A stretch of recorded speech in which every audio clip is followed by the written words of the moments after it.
Hey everyone, welcome back. Thanks for tuning in again. I really appreciate all your support. If you enjoy these intense stories, don't forget to like, subscribe, and hit that notification bell so you never miss the next one. Now, let's get into today's story. The secret my brother hid until I found out. I never thought I'd be in a situation like this. My younger brother, Ryan, has been living with my wife and me for the past year. He's much younger than me. An unexpected late child in my family, so when his college shut down during lockdown, he had nowhere else to go. My parents had just downsized to a one-bedroom apartment, and my sister lived across the country. Since my wife and I have a large house with extra rooms, we told him he could stay with us until things settled down. Ryan has always been a quiet, introverted guy. Keeps to himself, spends a lot of time gaming, and doesn't have many friends outside of his online world. But I never imagined what he was truly capable of. The night everything changed. One night, I got up for some water in the middle of the night. My wife and I usually go to bed early, but Ryan stays up late using his laptop in the dining room because the Wi-Fi doesn't reach his room. As I walked past, I saw something on his screen that stopped me in my tracks. It was a photo of my wife, a close-up, taken without her knowledge. She had been gardening that day wearing a tank top, and the angle made it clear Ryan had been focusing on her chest. Ryan noticed me standing there and slammed his laptop shut. He looked like he'd just been caught watching something much worse. Instead of explaining, he just gave me a nervous smile and ran to his room. I stood there in shock. I knew I couldn't ignore this. The next day, while Ryan was out running errands, I went into his room. I'd never done that before, but I had to know the truth. What I found made me sick. The discovery. In his closet, hidden in a box under his bed. I found them. My wife's bras and underwear. Things she had been missing for months. Then I opened his laptop. I knew his password from when I once borrowed his account to watch a show, so I logged in. And what I found shattered everything I thought I knew about him. There were hundreds of photos, my wife in the house, in the backyard, in the gym, even wrapped in a towel after a shower. All taken without her consent. And then, a log. A sickening, detailed journal of every time he had pleasured himself while thinking about my wife. The worst part? He had also recorded audio of us in our bedroom. Listening in. I felt like I was going to throw up. What do I do now? I wanted to knock him out. I wanted to kick him out immediately. But I knew I had to handle this the right way. I haven't told my wife yet. She has been nothing but kind to Ryan. Treating him like family, always making sure he felt included. If I tell her, she's going to feel violated, disgusted, and unsafe in her own home. And my parents? They would never believe this. They would beg me to forgive him and try to sweep it under the rug. I feel trapped. Ryan has nowhere to go. But keeping him here under my roof after this? Unthinkable. I know I need to tell my wife. But once I do, there's no going back. Part 2. The moment of truth. That night I barely slept. Every time I closed my eyes, I saw those pictures, the logs, the absolute violation of my wife's trust. I knew I couldn't keep this to myself any longer. So the next morning I told her. I sat my wife, Emma, down at the kitchen table. She smiled at me, completely unaware of the bomb I was about to drop. Something happened. I started. And I need you to listen carefully. She tilted her head, confused. I took a deep breath. It's about Ryan. The second I said his name, I saw the concern flash across her face. And then, I told her everything. Part 3, the fallout begins. First, she didn't react. She just stared at me. Then, slowly, the realization sank in. Her face went pale, and she covered her mouth with her hand. He what? She finally whispered. I repeated it. The stolen photos. The missing underwear. The recordings. That last part made her gasp audibly. Her entire body trembled as she pushed away from the table. I need to get out of here, she mumbled, grabbing her purse and bolting for the door. I followed her outside. Emma, wait. She spun around. He was in our home, listening to us? Watching me? Taking pictures of me? She yelled, her voice borderline hysterical. I had never seen her like this. I wanted to comfort her, but she took a step back, shaking her head. I feel so disgusted, she whispered. Violated. I let him live here. I was kind to him, and this is what he does. Her breathing was getting shaky, and I could tell she was about to break down. So I did the only thing I could. I pulled her into my arms. She resisted at first. Then she just collapsed against me, sobbing. He's never stepping foot in this house again, she choked out. That's when I knew what I had to do. Part 4. Confronting the monster. Ryan had no idea what was coming. That night, I waited until he was in the kitchen, making himself a sandwich like nothing had happened. I stepped in and closed the door behind me. He glanced up and saw the look on my face. His hands froze mid-air. What's wrong? He asked. I took a slow step forward. You know exactly what's wrong. His face drained of color. Listen, I cut him off. Shut up. He shut up. You need to pack your stuff, I said. You're leaving. His eyes widened. What? No, wait. You violated my wife. You violated our home. And you think you're going to stay here? I took another step closer. He started ugly crying. I'm sorry. I wasn't thinking. Please, I don't have anywhere to go. I laughed bitterly. Not my problem. He sank to the floor, shaking. Please, he sobbed. I swear, I'll delete everything. I'll get help. Just let me stay. I don't have anywhere else. For the first time since this nightmare started, I felt nothing. I didn't care about his tears. I didn't care about his excuses. All I cared about was getting him out of my house. Pack your things, I said, voice cold as ice. And to my absolute shock, he refused. Part 5. The threat that changed everything. Ryan wiped his face, suddenly looking desperate. You can't do this to me, he said, voice shaking. If you kick me out, I'll tell Mom and Dad everything. But I'll tell them my version. You think they'll believe you over me? I stared at him. He had the nerve to threaten me? I leaned in close, lowering my voice. You want to go that route? I whispered. Fine. But if you do that, I'll take this to the police. I'll show them the pictures, the recordings. I'll tell them everything. Ryan's breath hitched. You wouldn't, he whispered. I smirked. Try me. And just like that, he folded. Part 6. The night he left. It didn't take long. He packed his things in 2 trash bags, shaking the entire time. Emma refused to come downstairs until he was gone. I stood by the door, arms crossed, watching him. The moment he stepped outside, he turned back. Where am I supposed to go? I shrugged. Not my problem. And then, I slammed the door in his face. I waited until I heard him walk away before I locked it. Then I took a deep breath and let it out. It was finally over. Or at least that's what I thought. Until my phone rang, and I saw the caller ID. Mom. Part 7. The call that changed everything. The phone kept ringing. I just stood there, staring at the screen, knowing exactly what was coming. Mom. Of course, Ryan had run straight to her. I let it ring 5 times, then 6, then 7. Finally, I exhaled and answered. Hello. Her voice was sharp, angry, and already accusing me. What did you do to your brother? I sighed. Mom, listen.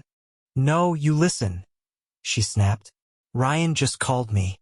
He was crying, saying you kicked him out for no reason. He's your brother. How could you do this to him? I closed my eyes. Of course, he didn't tell her the truth. Mom, I said slowly, there's a reason I kicked him out. A very, very serious reason. Silence. Then she scoffed. Oh, what? Did he forget to do the dishes? Did he take your car without asking? I don't care what petty excuse you have. He's your brother. He had nowhere else to go. I gritted my teeth. I was losing patience fast. You really want to know why I kicked him out? I asked. Yes, she shot back. Because right now, it sounds like you just threw your own blood onto the streets like garbage. I took a slow breath. Then I dropped the bomb. Part 8. The truth no mother wants to hear. Ryan violated Emma, I said coldly. Silence. Then, what? I kept my voice steady. He's been taking pictures of her without her knowing. He stole her underwear. He recorded us in our bedroom. That's why he's gone. More silence. Then Mom laughed. Not a funny laugh. A disbelieving, bitter laugh. You expect me to believe that? She scoffed. Ryan? My sweet boy? He wouldn't do something like that. I clenched my jaw. Believe it or not, that's what happened. You're lying. No, I have proof. I heard her inhale sharply. Proof? Yes. I saw the pictures. I saw the logs. I confronted him. He admitted it. He begged for forgiveness. That's why he's gone, Mom. He did this to himself. She refused to believe it. Ryan is just a shy, awkward kid. He's always been socially weird, but that doesn't mean he did something like that. He did. Maybe Emma misunderstood something. Maybe you misread it. You know how sensitive she can be. And just like that, I snapped. Part 9, the breaking point. Are you serious right now? I shouted. Mom went quiet. You think I would make this up? You think I would throw my own brother out for fun? You think Emma is just sensitive? She was violated in her own home. She feels unsafe. And you, I scoffed. You'd rather protect Ryan than accept the truth. More silence. Then she spoke, her voice colder now. I don't believe you, she said flatly. I laughed bitterly. Of course you don't. Because that would mean accepting that your perfect little boy isn't so perfect. Ryan is family. So is Emma. Blood is thicker than water, Alex. I took a deep breath. Then I said the words that would change everything. Not when that blood is a danger to my wife. Mom exhaled harshly. So that's it? You're just cutting him out? You're breaking this family apart. No, Mom. My voice was calm but firm. Ryan did that all by himself. And then, before she could say another word, I hung up. Part 10, the aftermath. Emma was sitting on the couch when I walked back in. She looked up at me, eyes red, face exhausted. She didn't believe you, did she? She asked softly. I sighed, sitting down beside her. No. She thinks I overreacted. That you misunderstood. That Ryan is just an awkward kid who made a mistake. Emma looked away, swallowing hard. That hurts, she whispered. I reached for her hand. I know. She hesitated, then slowly squeezed my fingers. We sat in silence for a long time. Then, she turned to me, her voice trembling. Are we ever going to see them again?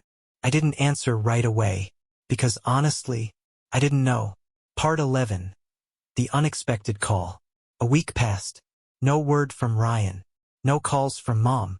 It was like we had been cut off completely. And then, my sister called. Hey, she said, voice quiet. I heard what happened. I exhaled. I figured you would. Mom is furious, she muttered. She's saying you're tearing the family apart. I scoffed. Ryan did that, not me. She hesitated. For what it's worth, I believe you. I sat up straighter. You do. Of course. I have daughters, Alex. If Ryan could do that to Emma, what happens if he ever did something like that to them? That thought alone made my stomach turn. She sighed. I told Mom she needs to accept what Ryan did. She refuses. But you know what? That's her problem. I ran a hand through my hair.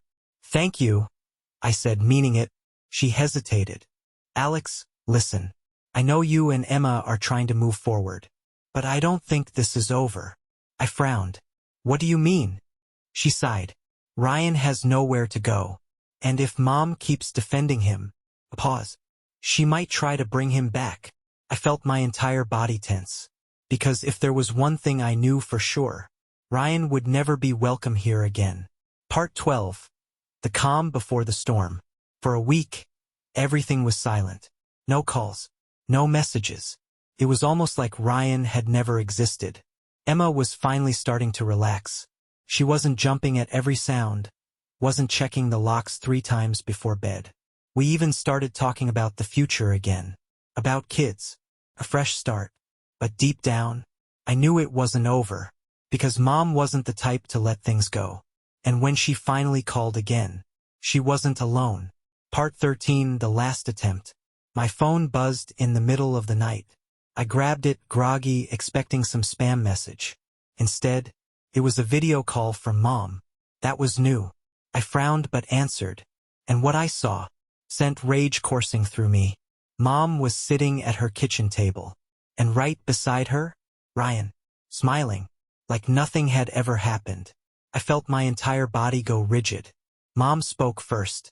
"Alex," she said sweetly. Too sweetly. "I think it's time we put all of this behind us." Ryan nodded along like a well-trained puppy. "Yeah, man," he chimed in, like this was some minor argument. "Let's not let this ruin our family." I almost laughed. Not because it was funny, but because it was so insane that I couldn't believe what I was hearing. I let out a slow breath. "You're calling me, after everything, to say what? That I should just forgive him? Pretend it never happened?" Mom sighed dramatically. "You're overreacting," she said. And that's when I lost it. Part 14, the breaking point. Overreacting. I hissed. "You think this is an overreaction?" Ryan shrugged. "I made a mistake, dude. Shut up," I snapped, cutting him off. His face fell. I turned back to Mom. "You know what's insane? You're not even denying it. You know what he did. You know it was disgusting. And instead of holding him accountable, you're sitting here defending him." She sighed like I was a child throwing a tantrum. "He's young. He made a stupid decision. Are you really going to throw away your family over a lapse in judgment?" I stared at her, hardly believing what I was hearing. Ryan was 23. Not 16. Not some confused kid. A grown man. "Would you be saying this if it had been one of your granddaughters instead of Emma?" I asked coldly. That shut her up. For the first time, she hesitated. Ryan stiffened. "That's not fair." I cut him off again. "I don't care what's fair. I care about my wife. And you? You are not welcome near her. Ever again." Mom's expression hardened. "Then I guess you're not welcome near us either." And just like that, she made her choice. Part 15. Cutting the cord. I stared at the screen, taking in her words. Ryan smirking. Mom acting like I was the problem. And suddenly, I felt nothing. No sadness. No regret. Just relief. "You know what?" I said, voice steady. "Fine." Mom blinked. "Fine." "Yeah," I said. "If keeping Ryan in your life means losing me, so be it." She looked like she wanted to argue. But I was done. I ended the call. And just like that, they were gone. For good. Part 16, the aftermath. I set my phone down. Emma was standing in the doorway. She had heard everything. She didn't say anything at first. Just walked over. And then, she hugged me, tightly. "You did the right thing," she whispered. I held her back. "I know." And for the first time in weeks, I felt free.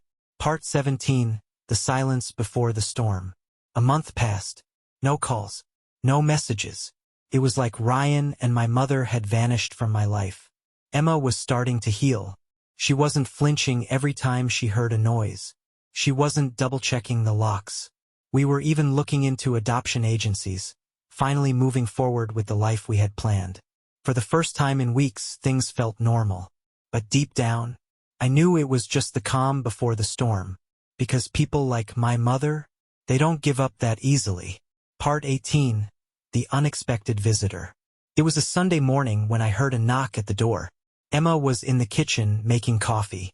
I frowned and walked over. When I opened the door, I felt my stomach drop. It was my sister. She looked tense, eyes darting behind me, like she expected Ryan to jump out from the shadows. "Can we talk?" she asked. I stepped aside, letting her in. "What's going on?" I asked as she sat down. She sighed. "It's Mom," she said. I clenched my jaw. Of course it was. Part 19, the new plan. "What did she do now?" I asked, already exhausted. My sister hesitated. Then, she pulled out her phone. "She's been calling me, texting, saying she's trying to get Ryan help." I crossed my arms. "And," she exhaled, And she's lying. I stiffened. Ryan isn't getting therapy. He isn't trying to fix himself. He's just sitting at home, sulking. Mom is still babying him, acting like he's the victim. I ran a hand down my face. Why are you telling me this? My sister hesitated again. Because Mom is planning something, she said. And I think you need to be prepared. Part 20. The manipulation begins. I wasn't surprised. Not even a little.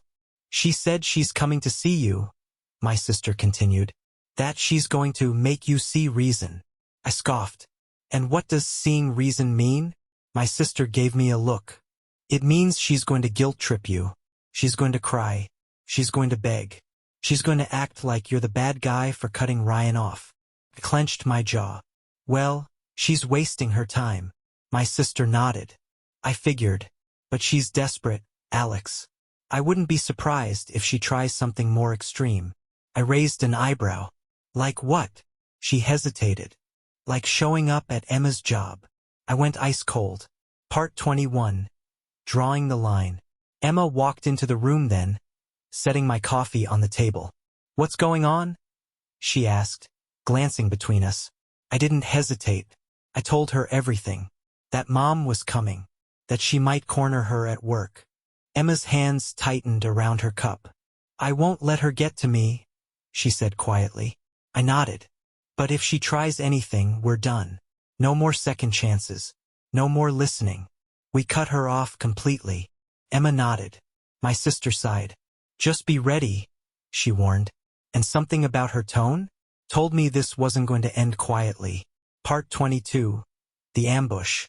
It happened sooner than I expected. The next day, Emma called me during her lunch break, and I could hear the tension in her voice. She came, she whispered. I stood up immediately. Mom. Yeah. She showed up at my job. Sat in the waiting area until I had a free moment. Then she cornered me. I felt my hands ball into fists. What did she say? Emma hesitated. She started crying, saying she just wants to fix things. That Ryan is lost without you. That I've poisoned you against your own family. I let out a bitter laugh. Of course she did. Emma sighed. I told her I had nothing to say to her and walked away. But she wouldn't leave. I stiffened. What do you mean? She sat there for 2 hours, Alex. I felt my blood boil. This wasn't just about Ryan anymore. This was control. And I was done playing games. Part 23. Confronting the past. That night, I made a decision. I was going to end this. I called Mom. She answered immediately. Alex, she said. I've been waiting for you to. Stay away from Emma. I cut her off. Silence. Then, I just wanted to talk. You don't talk to her. You don't show up at her job. You don't text her. You don't call her. You leave her alone. Mom exhaled sharply. I'm your mother, she snapped. You don't get to tell me. This is the last time I'm saying this, I said, voice low. If you pull something like that again, I will block you. Permanently. I will never see you again. And if Ryan ever comes near us, I will call the police. Silence. I could practically feel her seething. Then, she whispered, You're making a mistake. I smiled coldly. No, Mom. I'm finally making the right choice. And with that, I hung up. Part 24. The final straw? Emma sat beside me, watching me carefully. She's not done, she murmured. I sighed. I know. But now, I was ready for whatever came next. Because if she wanted to keep fighting, she was going to lose. For good. Part 25. The silence before the next storm. For 2 weeks, nothing. No texts. No calls. No surprise visits. Emma and I were finally breathing easier. I almost let myself believe that Mom had finally backed off. Almost. But deep down, I knew better. Because people like her, they don't just walk away. They wait. They plot. And when they come back harder. Part 26. The first sign. Started small. A friend of mine, someone I hadn't talked to in months, texted me out of nowhere. Hey man, just checking in. Heard about the situation with your family. Hope you're holding up okay. I frowned at my phone. I hadn't told anyone about this mess. Who told you? I texted back. Your mom. She reached out last night. My stomach twisted. What did she say? His reply came fast. That you cut her off. That she's devastated. That she doesn't know what she did wrong. I exhaled slowly. This was exactly what I had expected. Mom wasn't done. She was rebuilding her army. Part 27. The manipulation spreads. I checked my phone again. More messages. From cousins, aunts, friends of the family. Each one some variation of, your mom is heartbroken. You should talk to her. I don't know what happened, but she's a wreck, Alex. Family is family, man. You can't just shut her out. I gritted my teeth. This wasn't just her being desperate. This was strategy. She wanted to make me the villain. And the worst part? It was working. People were picking sides. And Emma and I were losing. Part 28. The breaking point. I was still staring at my phone when Emma walked in. She took one look at my face and knew. They're texting you, aren't they? I nodded. She sat down beside me, crossing her arms. Let me guess, she muttered. Your mom is suddenly the victim? I sighed. She's telling everyone she doesn't know what she did wrong. Emma scoffed. Typical. I rubbed my temples. This is what she does. She's never the problem. She just plants the seeds and lets everyone else fight her battles. Emma was quiet for a moment. Then, she said something I hadn't considered. Maybe it's time we start fighting back. Part 29. The counterattack. I looked at her. What do you mean? Emma exhaled. I mean, we stop playing defense. We stop letting her control the narrative. I leaned forward. I don't want to turn this into some family war. Emma shook her head. It already is, Alex. And right now, she's winning. I hated that she was right. I had spent my entire life avoiding conflict. But this wasn't about just me anymore. Emma was still dealing with the aftermath of what Ryan had done. And now, Mom was trying to make her the villain too. I wasn't going to let that happen. It was time to take control. Part 30. The truth comes out. That night, I made a decision. I wasn't going to play by her rules. I wasn't going to argue. I wasn't going to defend myself. I was just going to do one thing. Tell the truth. I sent a message to every person who had texted me. Short, simple, undeniable. I know Mom has been telling you her side of things. If you want to know the truth, let me know, and I'll tell you everything. If not, that's fine too. But I won't let her lie about what really happened. Then, I turned off my phone, because I knew what was coming, and I was ready for it. Part 31. The fallout begins. The next morning, my inbox was flooded. Some people didn't respond. Some sent angry messages saying I was being cruel. But others wanted to know the real story. And when I told them, everything changed. Because once people knew the truth, Mom's house of lies started to collapse. Part 32. Mom loses control. 2 days passed. Then Mom called me. I didn't answer. She left a voicemail instead. Alex, we need to talk. Her voice was different. Not angry. Not manipulative. She sounded nervous. Because for the first time, she wasn't in control. And she knew it. Part 33. The first real threat. I stared at the voicemail. For a second, I considered deleting it without listening. But something about Mom's tone. It wasn't her usual guilt trip voice. It wasn't manipulative. It was something else. Something that made the hairs on the back of my neck stand up. I pressed play. Her voice came through low and controlled. You think you've won, don't you? I stiffened. You think turning people against me is going to fix everything? A pause. Then a quiet chuckle. You don't know what real damage looks like, Alex. And just like that, it wasn't a plea anymore. It was a threat. Part 34. The game changes. I replayed the message, making sure I heard it right. Emma walked into the room, towel drying her hair. The second she saw my face, she stopped. What happened?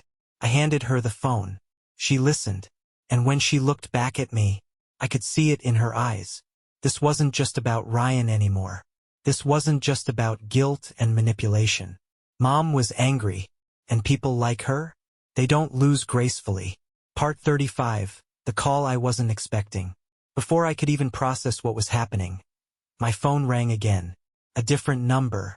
I hesitated, then answered. Alex Parker? A man's voice. Professional. Firm. Yes. Who is this? A pause. Then, my name is Detective Harris. I need to speak with you about a report that was recently filed against you. The room spun. A what? He sighed. A harassment complaint. From your mother.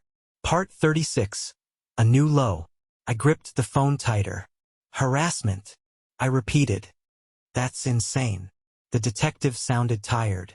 Look, I'm not saying I believe it, but I need to ask you a few questions. I exhaled sharply. Go ahead. He started running through a list. Had I threatened her? No. Had I sent anyone to her house? No. Had I been contacting her repeatedly? No.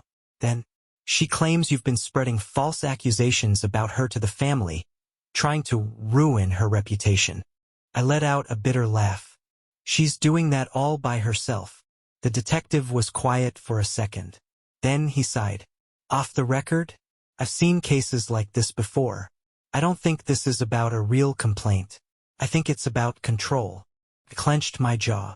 I already knew that. The question was, what was she going to do next? Part 37. The sister's warning. After I got off the phone, I called my sister. She picked up on the first ring. Alex, I was just about to call you. Her voice was tense. I exhaled. Let me guess. Mom's stirring up more drama. Silence. Then, it's worse than that. My grip tightened on the phone. What do you mean? She hesitated. Then, she's trying to get Ryan to file something too. Part 38. A family war. I stood up immediately. She's what? My sister sighed. She called me an hour ago. Said Ryan has been deeply traumatized by how you treated him. That she's thinking of filing a restraining order against you on his behalf. I laughed out loud. Not because it was funny, because it was so insane. Ryan is the one who violated my home. Ryan is the one who made Emma feel unsafe. And she thinks she can paint him as the victim? My sister hesitated. You know how she works. It doesn't have to be the truth. It just has to sound convincing. I ran a hand through my hair. How far is she willing to go? Far, my sister admitted. She's desperate, Alex. She knows she's losing. And when Mom starts losing, she paused. She burns everything down with her. Part 39. The decision. Emma walked in then, eyes scanning my face. She knew. I didn't even have to say it. She sat beside me, waiting. And for the first time, I didn't feel angry. I didn't feel frustrated. I felt tired. Because this wasn't just a fight anymore. This was a war. And I had two choices. Keep fighting, knowing Mom would never stop. Walk away completely. Block her. Ignore the lies. Let her burn herself out. I looked at Emma. She didn't say a word. She didn't have to. Because the truth was, I already knew what I had to do. The only question left was, would she let me walk away that easily? Part 40. The last play, or just the beginning. The next morning, I woke up to 6 missed calls. All from Mom. I stared at the screen, debating. Block her? Ignore it? But then a voicemail. I hesitated. Then pressed play. Her voice was calm. Too calm. Alex, sweetheart. I don't know why you're doing this to me. I just want to talk. Please call me back. Let's fix this as a family. I almost laughed. The manipulation was back. But I wasn't falling for it. Not this time. Then, a second voicemail. This one wasn't so calm. I hope you know what you're doing, Alex. Because once you go down this path, there's no coming back. A chill ran down my spine. Because that was a warning. Part 41. The line she just crossed. I tried to shake it off. Tried to tell myself she was just bluffing. But then, Emma walked into the room, her face pale. She held up her phone. You need to see this, she whispered. My stomach twisted as I took the phone. There, on the screen, was a group message. Mom had texted nearly every family member. And the message? It was a lie. I just want everyone to know that Alex and Emma have been spreading horrible, false accusations about me and Ryan. It's heartbreaking. I've done nothing but love them. And this is how they repay me. My hands tightened into fists. She wasn't just trying to guilt-trip me now. She was rewriting history. Part 42. The one person I didn't expect to call. As I was still processing that, my phone buzzed again. A call. From someone I hadn't spoken to in years. My father. I stared at the screen, heart racing. Dad had been out of the picture since I was a teenager. Had barely spoken to us after he left. So why was he calling now? I took a deep breath. Then I answered. And the first words out of his mouth? So, when were you gonna tell me your mother lost her damn mind? Part 43. The truth he knew all along. I nearly dropped the phone. You heard? I asked. Dad let out a humorless chuckle. Oh, I heard. Your aunt sent me the message, she blasted out. I exhaled. And I want to know what's really going on. I paused. Then told him. Everything. By the time I finished, he was silent. Then he sighed. You know, I left because of this exact crap, he muttered. I frowned. You left because of her? Your mother has always been a master manipulator. Alex. Always. I just didn't think she'd turn on her own kids. I clenched my jaw. She didn't just turn on me. She's trying to destroy us. A pause. Then. So, what are you gonna do about it? Part 44. The choice that could change everything. That was the question, wasn't it? What was I going to do? There were two paths ahead. Expose her completely. Gather every lie, every manipulation, and burn every bridge she built. Disappear for good. Cut off contact, block her, and let her destroy herself. Dad sighed. You know, I can't tell you what to do. But I will say this. I waited. If you give her an inch, she'll take your whole life. So whatever you decide, make sure she never gets another chance. I swallowed hard. Because deep down, I knew he was right. I had one last move to make. And after that, there was no going back. Part 45. The point of no return. I sat there, gripping my phone, my mind racing. Every instinct told me to walk away, to block her, to cut ties, to leave her to her own destruction. But then I thought about Emma, about how she had been violated, humiliated, and dragged into this mess because of Ryan, about how my mother had rewritten the entire narrative to protect him. And suddenly, walking away didn't feel like enough.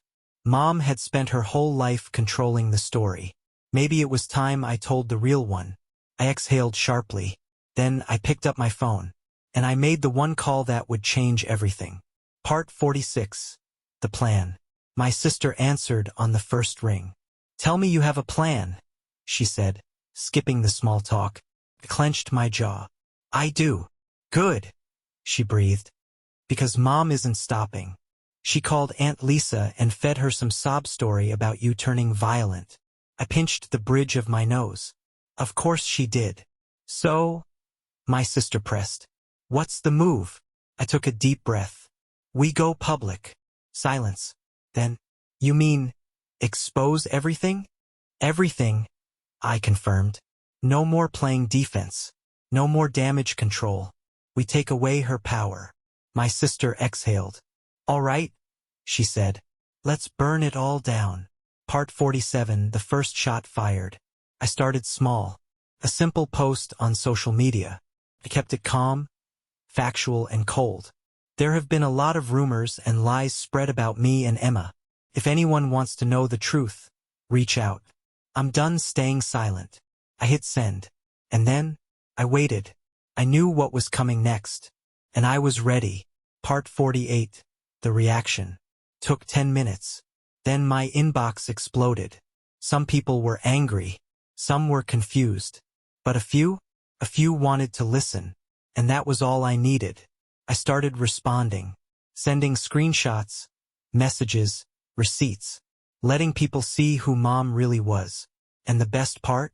People believed me. Because once you start poking holes in a narcissist's story, the whole thing crumbles. Part 49. Mom loses control. 2 hours later, my phone rang. Mom. I let it go to voicemail. Then another call. Then another. And then a text. How dare you turn the family against me? I stared at it, my hand steady, because this was the first time in my life I wasn't afraid of her. I wasn't playing her game anymore. I was rewriting the rules. I put my phone down, and for the first time in months, I smiled. Part 50. The breaking point. The messages kept coming. Some family members cut Mom off completely. Some still defended her. But the biggest shift? Ryan. He was silent. No messages. No defense. And that told me everything. Because if Ryan wasn't backing her up, then maybe, just maybe, he knew she was losing. Part 51. The call I couldn't ignore. 3 days passed. Then my phone rang. A new number. I almost ignored it. But something told me to answer. I picked up. Alex. I froze. Because the voice on the other end was Ryan. Part 52. The confession. I took a slow breath. What do you want? I asked. Ryan hesitated. Then, I didn't know she was going to do all this, he muttered. I clenched my jaw. Bullshit. I swear, he insisted. She's out of control, man. She's losing it. I laughed coldly. And you're just realizing that now? After everything she's done to protect you? Silence. Then his voice dropped.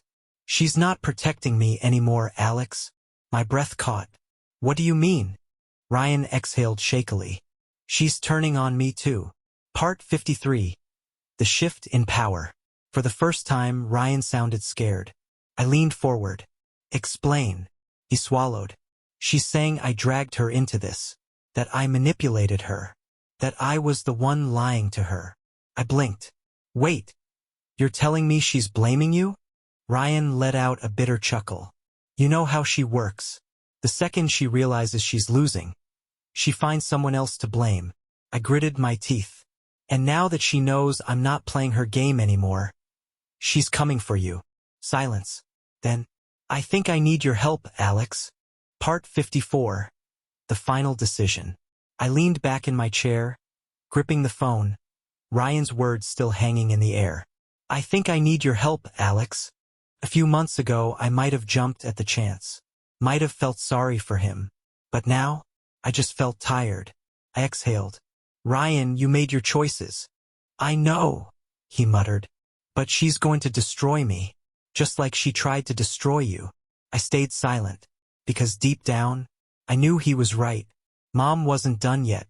Part 55. A final conversation. I took a deep breath. You don't need me, Ryan, I said finally. You need to do what I did. He hesitated. Which is?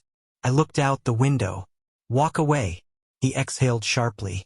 You think it's that easy? I laughed. Do you think it was easy for me? Silence. Then, for the first time, he actually listened. Part 56. The end of a nightmare. Days passed. Mom called. I never answered. Ryan texted. I told her I'm done. I cut her off. I stared at the message. Then, finally, I let out a breath I didn't know I was holding. Because this was the end. No more fights. No more manipulation. No more games. Mom had spent her whole life controlling us. But now, she was alone. And me, for the first time in my life, I was free. Part 57. Moving forward. Emma and I packed our bags. A fresh start. A new place. A life without ghosts. As we drove away, she reached for my hand. You okay? She asked softly. I looked at her. Really looked at her. And for the first time in years, I felt light. I squeezed her hand. Yeah, I whispered. I think I finally am. The end. Thanks for watching. If you enjoyed this story, don't forget to like, comment, and subscribe for more. Your support means everything. See you in the next one.